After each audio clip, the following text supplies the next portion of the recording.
पाँव पखारे, वंदन किया, मेरे यहाँ बेटी का जन्म हुआ, पुत्री रूपी रत्न जन्म लेकर आया, आप आशीर्वाद दीजिए, इसका भाग्य कैसा होगा। हस्तरेखा देखिए।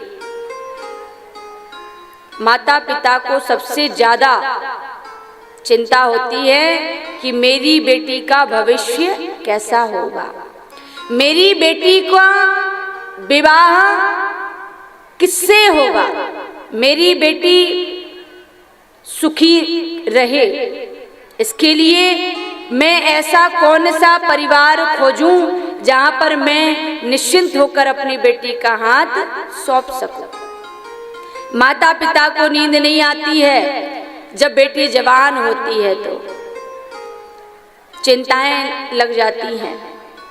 हस्तरेखा देखिए, आप भाग्य बताइए मेरी बेटी का भविष्य कैसा होगा। भगवान श्री नारद जी ने जब देखा तो नारद जी कहते हैं, तेहि कारण हिम गिरि ग्रह जाई, जनमी पार्वती तनु पाई, जब ते उमा शैल ग्रह जाई, सकल सिद्धि संपत्ति तह छाई। देखो, आपकी बेटी आपको कीर्ति यश दिलाने वाली होगी, आपका सौभाग्य अखंड बनेगा। इतना ही नहीं, दुनिया इसको लक्ष्मी के रूप में पूजेगी, इसलिए आप धन्य हैं। देखो, हमारे यहाँ बेटे का जन्म होता है ना, हम मिठाइयाँ बंटवाते हैं, उत्सव मनाते हैं, जन्मोत्सव बड़े धूमधाम से मनाते, बड़ी बड़ी तैयारियां करते हैं। यहाँ तक कि जैसे ही जन्म लिया पूछा करते, क्या हुआ, बेटी हुई या बेटा हुआ, पूछते हैं ना। भारत का वो दिन ना जाने कब आएगा जब ये पूछना लोग बंद कर देंगे कि क्या हुआ। बेटियां बेटों से भी आगे हैं, और मैं तो कहती हूँ बेटियों को और ज्यादा सुंदर, सुसज्जित और सुशिक्षित बनाना चाहिए, क्योंकि उनके ऊपर एक कुल का नहीं 2 कुलों का भार है। उनको एक कुल नहीं 2 कुल संभालने हैं, इसलिए उनको और ज्यादा पढ़ा लिखा और ज्यादा सुशिक्षित और ज्यादा व्यवस्थित और ज्यादा संस्कारवान होना चाहिए। बचपन से ही उनके अंदर संस्कारों को भरना प्रारंभ कर दे।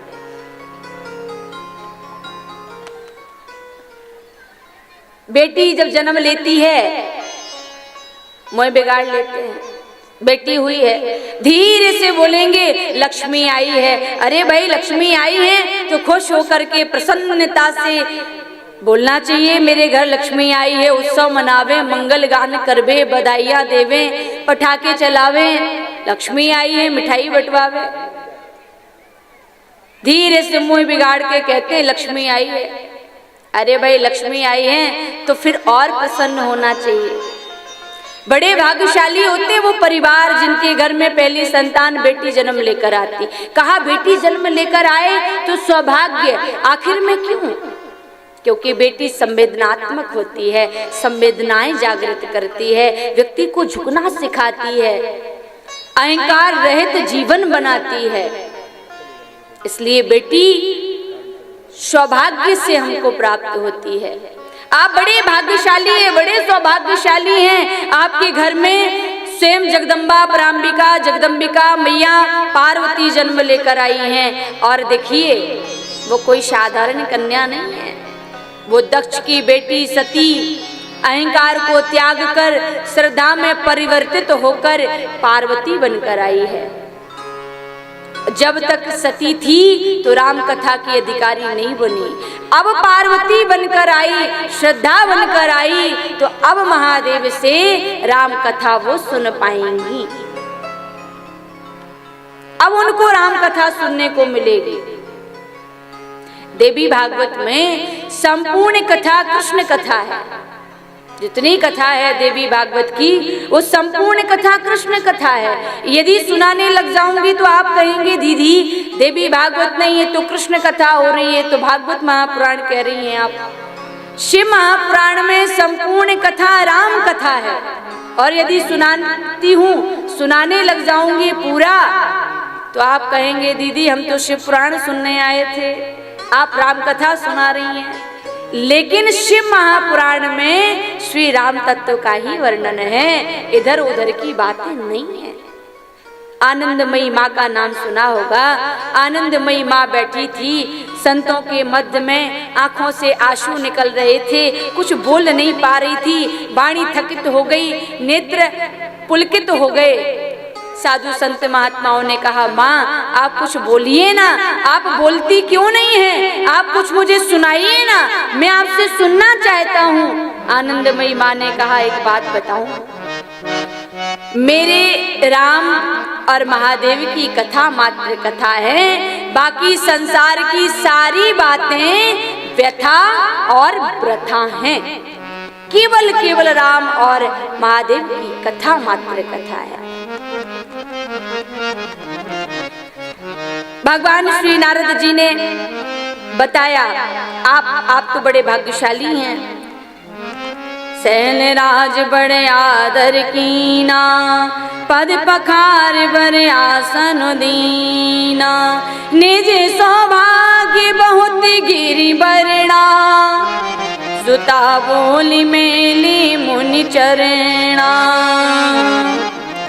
सुता बोली मेली मुनि चरणा, सब लक्षण संपन्न कुमारी, हुई संतत पियहि प्यारी।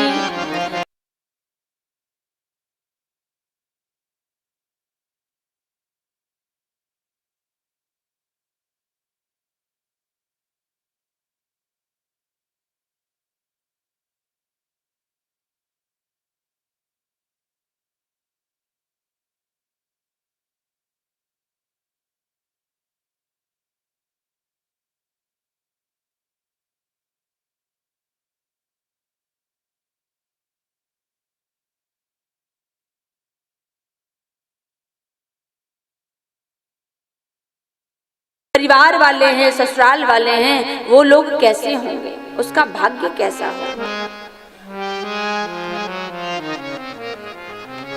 अच्छा परिवार, आध्यात्मिक लोग, सकारात्मक विचारधारा, आज के समय में सब सद्गुण हो पाना बड़ा कठिन है। हाँ, और बेटी पुत्र पवित्र किए कुल दो, सुजस धवले जुग कहे सबको, राम सिया राम जय जय राम, राम सिया राम जय जय राम।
कुल का नहीं, दो दो कुलों का उद्धार कर देती है।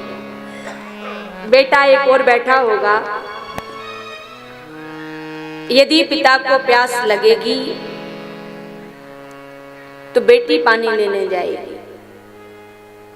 रात्रि के समय यदि पिता देरी से आए तो बार बार माँ से पूछती, माँ पापा इतने लेट कैसे हो गए। जागती, चिंतन करती। विवाह के बाद भी मैंने देखा कुछ ऐसी बेटियों को विवाह हो गया, ससुराल पहुंच गई, लेकिन वहां से माता पिता की चिंता करती है। यदि माँ बाप सक्षम नहीं है तो अपने पैसों से वो साड़ियां लेकर जाती ससुराल और सास के हाथ में थमा देती, कहती है माँ ये मेरी माँ ने दिया है। इज्जत की रखवाली करती, कभी अपने दुख को माता पिता को नहीं बताया। क्यों? मेरे माता पिता सुखी रहे, सहन करती बेटी। जिस समय विदाई होती है, चावल को लेकर अक्षत पीछे डालती चली जाती, मेरा परिवार सौहार्द्रता से परिपूर्ण हो, मेरे भाई आगे बढ़े, मेरे माता पिता सुखी रहें, मैं आपका यही छोड़ के जा रही हूँ। बेटी उस समय पराई नहीं लगती, जिस समय वो अधिकार से मांगती, विवाह हो जाता, बेटी उस समय पराई लगती। विवाह के बाद जब घर आती और हाथ धुलने के बाद में एक टॉवल को देखकर कहती, माँ क्या मैं इसको ले लूं, हाथ पहुँच लूं। उस समय बेटी पराई लगने लगती। बेटी तू इस आंगन में खेली है, इस आंगन में कूदी है, बड़ी हुई है, आज कुछ मांगने से पहले संकोच पैदा होता है। बेटियां पराई है, लेकिन फिर भी वो पराई नहीं है, उनकी चिंता माता पिता के लिए है, भाइयों के लिए है। माँ जानकी का विवाह किया, राम जी मिले, राम रघुवर मेरी बेटी को पति रूप में। लेकिन जिस समय राम जी को वन में देखा और माँ जानकी को पीछे चलते चलते तो जनक जी के नेत्र सजल हो गए। धन्य है बेटी, तूने आज एक कुल का नहीं दो दो कुलों का उद्धार कर दिया। तू मेरी लाडली है, मेरी बेटी है। उसकी बूंद सी होती हैं बेटियां, स्पर्श खुरदरा हो तो रोती हैं बेटियां। स्पर्श करेगा बेटा तो एक ही कुल को रोशन, दो दो कुलों की लाज को ढोती हैं बेटियां। कोई नहीं है यारों किसी से कम, हीरा अगर है बेटा तो मोती है बेटियां। हीरा अगर है बेटा तो मोती है बेटियां। लेकिन आज जघन्य अपराध भारत में हो रहा है। आज बेटों की चाह में बेटियों को गर्भ में मार दिया जाता, जन्म नहीं लेने दिया जाता। आज इतना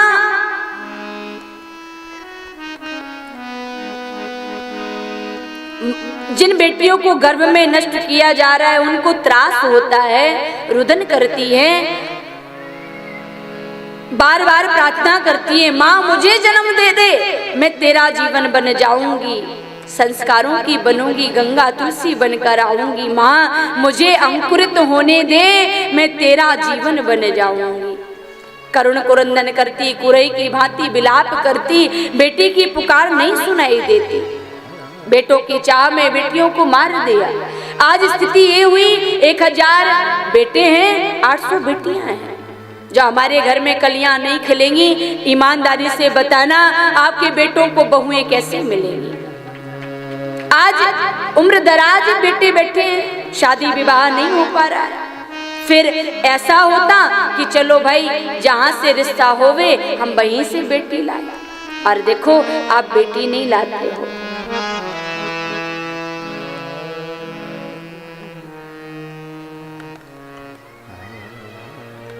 दहेज रूपी दानव बेटियों को निगलने में लगा है। व्यापारी नियम बना दिए गए। दहेज की चाह में यदि बेटी जन्म लेगी, कारण एक ये भी है, यदि बेटी ने जन्म लिया मुझे लालन पालन करना पड़ेगा, महंगाई का समय है, विवाह करना पड़ेगा। विवाह में ये मांग करते हैं, मेरे बेटे ने इंजीनियरिंग करी है 10 लाख चाहिए, मेरे बेटे ने डॉक्टरी करी है 5 लाख चाहिए। कहाँ से ला करके दूंगा? इसलिए गर्भ में ही उनकी हत्या कर देता हूँ। जघन्य अपराध लगता।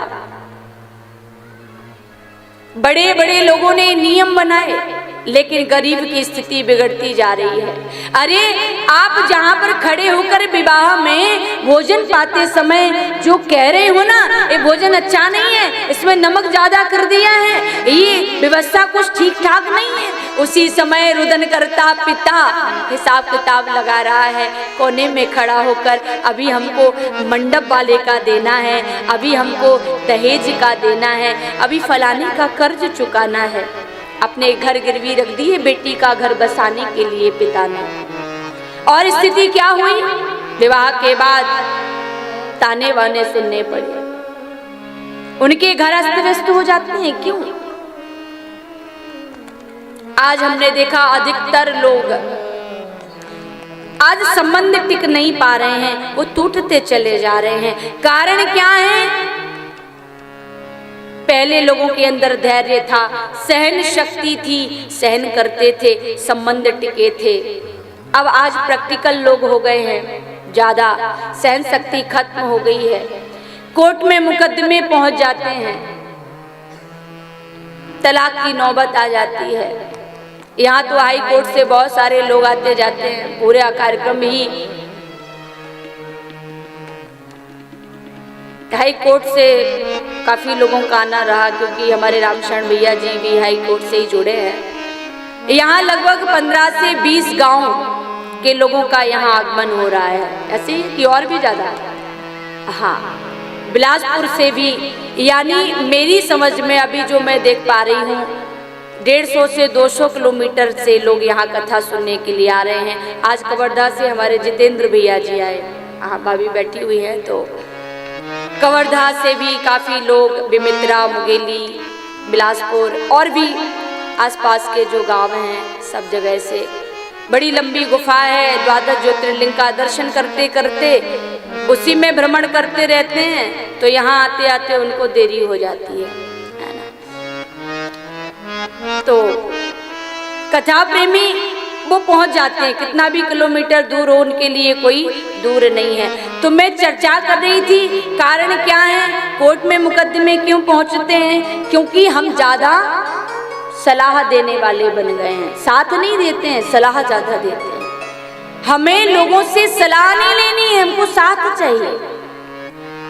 विवाह हुआ और विवाह के बाद में बेटी हर छोटी छोटी बात अपनी माँ को बताती और माँ वहां से गाइड करती। अब बताना जरा, पहले का नियम क्या था? विवाह हुआ, पिता ने कहा, माता ने कहा, हमारे यहाँ से डोली उठ रही है, अर्थी तुम्हारी ससुराल से जाएगी, याद रखना, इधर बार बार मुँह मत ताकना। तो बेटी जानती थी हमको मायके का बार बार मुख नहीं देखना, मेरा घर ससुराल है, ये मेरे माता पिता हैं। आज वह बहू कभी बेटी नहीं बन पाती और सास कभी माँ नहीं बन सकती, और वो पति भी अपनी पत्नी में माँ को ही खोज रहा है। बस मेरे माँ के जैसा भोजन नहीं बनाती हो, मेरे माँ के जैसा तुम मुझे कोई बात समझाती नहीं हो, मेरे माँ के जैसा तुम घर में काम नहीं करती हो, माँ के जैसी मुस्कुराहट नहीं, माँ के जैसी वाणी नहीं। अरे भैया, माँ माँ है, पत्नी पत्नी है, दोनों में अंतर समझिए ना, परिवार में सामंजस्य बना कर चलिए। मैंने कल कहा था आपको, व्यक्ति महत्वपूर्ण है तो बात को भूल जाना है, और यदि बात महत्वपूर्ण है तो व्यक्ति को भूले जाना है। बहुत समझाया श्री नारद जी ने, बहुत समझाया, आपका सौभाग्य खंड हुआ, आपके यहाँ पर देवी स्वयं जन्म लेकर बेटी के रूप में आई है। लेकिन यहाँ पर श्री नारद जी से कहा, आप एक बात बताइए, मेरी बेटी को पति कैसा मिलेगा?